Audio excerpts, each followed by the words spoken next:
जय गुरु जी। शुक्राना गुरु जी। गुरु जी के प्यारे भक्तों को कोटि कोटि नमन।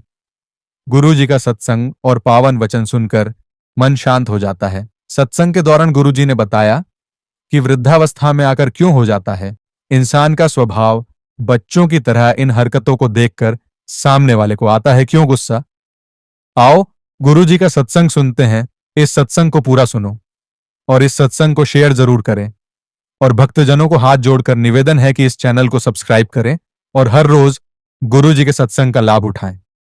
सत्संग के दौरान गुरु जी ने समझाया कि जीवन के हर चरण का एक विशेष महत्व होता है।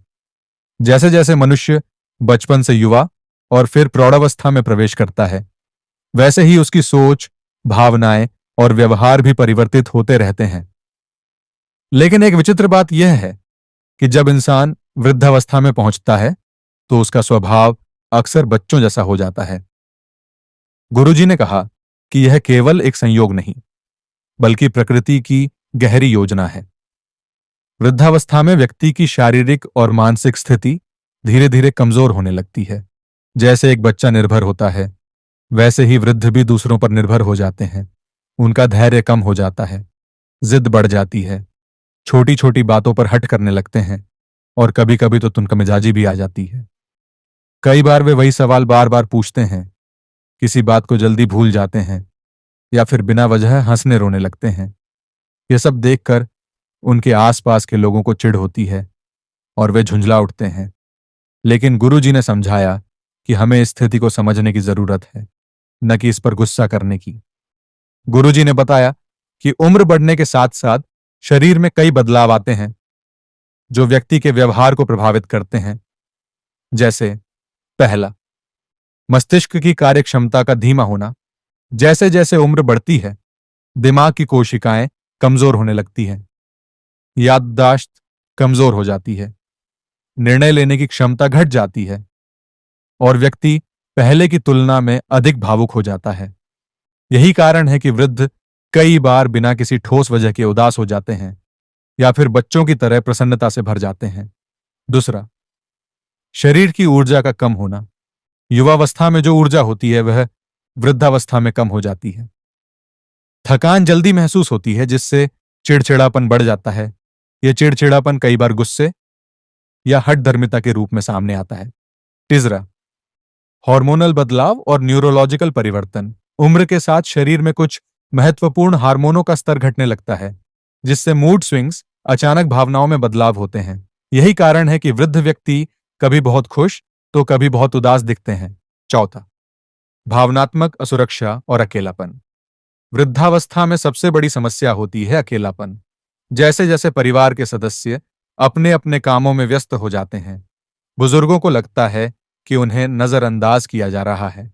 यह भावना उनमें असुरक्षा और भय को जन्म देती है, जिससे वे ज्यादा ध्यान आकर्षित करने की कोशिश करते हैं।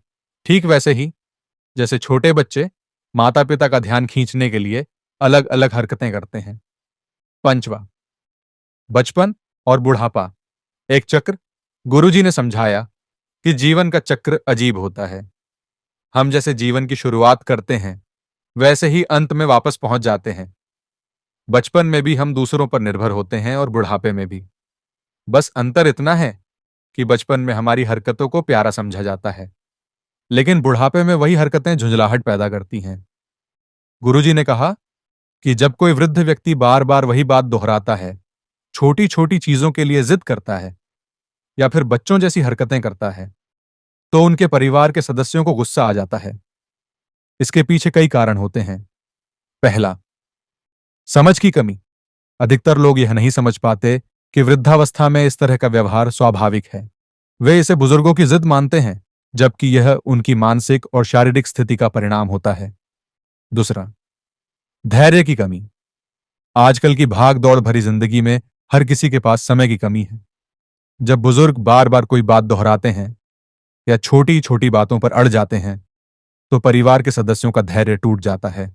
तीसरा, अपेक्षाएं पूरी न हो पाना। जब बुजुर्ग यह महसूस करते हैं कि उनके बच्चे उनकी परवाह नहीं कर रहे या उनकी इच्छाओं को महत्व नहीं दे रहे, तो वे शिकायत करने लगते हैं। परिवार के सदस्यों को यह शिकायतें अनुचित लगती हैं, जिससे वे नाराज हो जाते हैं। चौथा, भावनात्मक दूरी। जब तक माता पिता जवान रहते हैं, वे अपने बच्चों के हर सुख दुख में भागीदार होते हैं। लेकिन जब वे बूढ़े हो जाते हैं, तो कई बार बच्चे उन्हें बोझ समझने लगते हैं। इस मानसिकता के कारण वृद्धों की हर छोटी बड़ी बात पर गुस्सा आने लगता है। पंचवा, संवाद की कमी। जब दोनों पीढ़ियों के बीच संवाद की कमी होती है, तो गलतफहमियां बढ़ जाती हैं। बुजुर्गों को लगता है कि उनकी बात सुनी नहीं जा रही, और परिवार के सदस्य सोचते हैं कि वे बेवजह परेशान कर रहे हैं। गुरुजी ने समझाया कि इस स्थिति को स्वीकार करना और धैर्य रखना ही इसका सबसे अच्छा समाधान है। हमें वृद्धों को समझना होगा, उनका सम्मान करना होगा और उनके साथ वैसा ही व्यवहार करना होगा जैसा हम बच्चों के साथ करते हैं। जैसे हम छोटे बच्चों की गलतियों को नजरअंदाज करते हैं, वैसे ही हमें बुजुर्गों की बातों को भी धैर्यपूर्वक सुनना चाहिए। धैर्य और करुणा रखें। यदि कोई वृद्ध बार बार वही बात कहता है, तो झुंझलाने की बजाय प्यार से जवाब दें। साथ बिताएं समय, उनकी भावनाओं को समझें और उन्हें अकेलापन महसूस न होने दें। संवाद बनाए रखें, उनसे बातें करें, उनके अनुभवों को जानने की कोशिश करें। इससे वे खुद को महत्वपूर्ण महसूस करेंगे। स्वास्थ्य पर ध्यान दें। यदि कोई वृद्ध व्यक्ति असामान्य रूप से व्यवहार कर रहा है, तो डॉक्टर से सलाह लें। कई बार डिप्रेशन या अन्य मानसिक समस्याओं की वजह से भी ऐसा होता है। गुरुजी ने कहा कि जिस तरह बचपन में माता पिता ने हमें सहन किया, वैसे ही अब हमारी जिम्मेदारी है कि हम उन्हें धैर्य और प्रेम से संभालें। यही सच्ची सेवा और सत्संग का सार है। सत्संग के दौरान गुरुजी ने आगे बताया कि जिस तरह बचपन में माता पिता हमें संभालते हैं, वैसे ही बुढ़ापे में उनकी देखभाल करना हमारी जिम्मेदारी है। लेकिन आज के दौर में, जब जीवन की गति तेज हो गई है और हर कोई अपने कामों में व्यस्त रहता है, तब वृद्धों का स्वभाव समझना और उन्हें प्रेम देना कठिन हो जाता है। उन्होंने समझाया कि वृद्धावस्था में इंसान के स्वभाव में जो बदलाव आते हैं, वे केवल शारीरिक या मानसिक कारणों से ही नहीं, बल्कि सामाजिक और भावनात्मक कारणों से भी होते हैं। गुरुजी ने विस्तार से बताया कि क्यों वृद्ध व्यक्ति बच्चों की तरह व्यवहार करने लगते हैं और इस व्यवहार को देखकर सामने वाले को गुस्सा क्यों आता है। पहला, अकेलापन और असुरक्षा की भावना। जैसे जैसे व्यक्ति वृद्धावस्था में प्रवेश करता है, उसका सामाजिक दायरा सिमटने लगता है। वे अपने पुराने दोस्त और सहकर्मियों को खो देते हैं, और घर में भी बच्चों के अपने अपने कार्यों में व्यस्त होने के कारण वे अकेलापन महसूस करने लगते हैं। इस अकेलेपन से असुरक्षा की भावना उत्पन्न होती है, जिससे वे अधिक संवेदनशील हो जाते हैं और कई बार बच्चों की तरह ध्यान आकर्षित करने की कोशिश करते हैं। परिवार के सदस्यों को यह महसूस होता है कि वृद्ध व्यक्ति बिना कारण शिकायत कर रहे हैं या बार बार अपनी परेशानियां बता रहे हैं। वे इसे जिद समझते हैं और झुंझलाहट महसूस करते हैं। दूसरा, निर्णय लेने की क्षमता में कमी। जवान अवस्था में एक व्यक्ति अपने जीवन के हर फैसले खुद लेता है, लेकिन जैसे जैसे उम्र बढ़ती है, निर्णय लेने की क्षमता कमजोर होने लगती है। वे छोटी छोटी बातों पर भी असमंजस में रहते हैं। कई बार एक ही सवाल बार बार पूछते हैं और दूसरों से पुष्टि मांगते हैं। जब कोई वृद्ध व्यक्ति बार बार वही सवाल पूछता है या किसी निर्णय को लेकर असमंजस में रहता है, तो युवा पीढ़ी को लगता है कि वे अनावश्यक रूप से जिद कर रहे हैं। उनकी धीमी सोच से उन्हें चिढ़ होने लगती है। तीसरा, शारीरिक दुर्बलता और स्वास्थ्य समस्याएं। बुढ़ापे में शरीर की ऊर्जा कम हो जाती है, आंखों की रोशनी कम होने लगती है, सुनने की क्षमता घट जाती है, जोड़ों का दर्द बढ़ जाता है और कई बीमारियां घेर लेती हैं।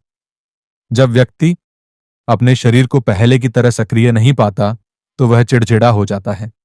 परिवार के सदस्य, खासकर युवा पीढ़ी, यह नहीं समझ पाती कि वृद्धों का शरीर अब पहले जैसा नहीं रहा।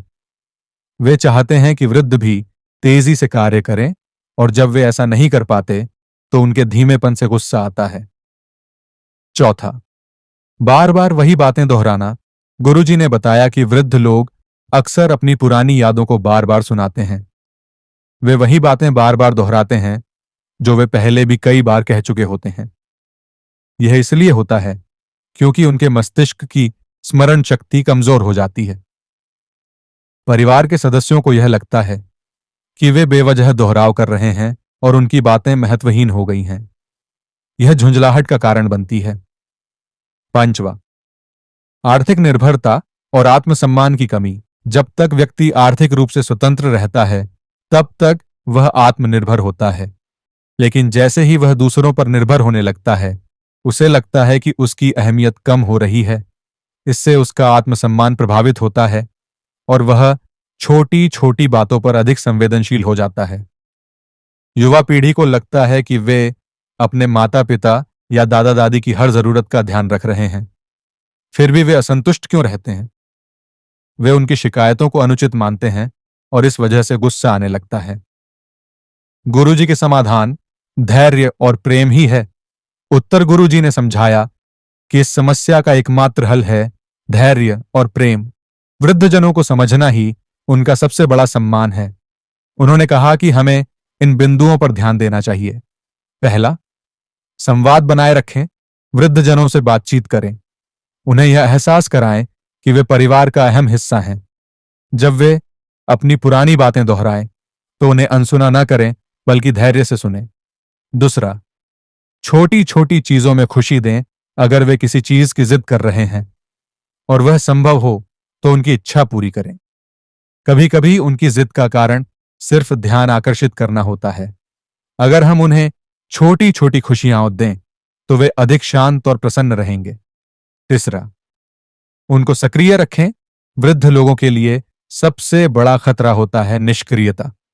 उन्हें किसी न किसी कार्य में व्यस्त रखें, चाहे वह बागवानी हो, पूजा पाठ हो या बच्चों को कहानी सुनाना हो। इससे वे महत्वपूर्ण महसूस करेंगे और चिड़चिड़े नहीं होंगे। चौथा, धैर्य रखें और खुद को उनकी स्थिति में रखें। गुरुजी ने कहा कि हमें यह समझना चाहिए कि एक दिन हम भी इसी अवस्था में पहुंचेंगे। अगर हम चाहते हैं कि हमारे बच्चे हमें धैर्य और प्रेम से संभालें, तो हमें भी अपने बुजुर्गों के साथ वैसा ही व्यवहार करना चाहिए। पंचवा, आध्यात्मिकता की ओर ले जाए। गुरुजी ने बताया कि आध्यात्मिकता वृद्धावस्था में बहुत सहायक होती है। अगर परिवार के सदस्य उन्हें भजन कीर्तन, सत्संग या किसी धार्मिक गतिविधि में शामिल करें, तो उनकी मानसिक शांति बनी रहेगी। गुरुजी ने कहा कि वृद्धावस्था का बच्चों जैसा व्यवहार कोई कमजोरी नहीं, बल्कि प्रकृति का एक चक्र है। जिस तरह हम बचपन में अपने माता पिता पर निर्भर थे, वैसे ही वृद्धावस्था में उन्हें हमारी जरूरत होती है। अगर हम उन्हें प्रेम, धैर्य और सम्मान देंगे, तो न केवल उनके जीवन के अंतिम वर्ष सुखद होंगे, बल्कि हमें भी आंतरिक संतोष मिलेगा। उन्होंने अंत में कहा, जो माता पिता को प्रेम और धैर्य से संभालता है, वह स्वयं भगवान की कृपा का पात्र बनता है। जय गुरुजी। शुक्राना गुरुजी। गुरुजी के प्यारे भक्तों, आज का सत्संग आपको कैसा लगा? कृपया कमेंट करके जरूर बताएं। इस सत्संग को अपने रिश्तेदारों और प्रियजनों के साथ साझा करें, ताकि उनकी आत्मा भी परमात्मा से जुड़ सके। यदि आपके मन में कोई उलझन है, तो उसे हमारे साथ साझा करें। हम आपके मन की उलझन को सत्संग के माध्यम से समाधान लाने का हर संभव प्रयास करेंगे। शुक्राना गुरुजी।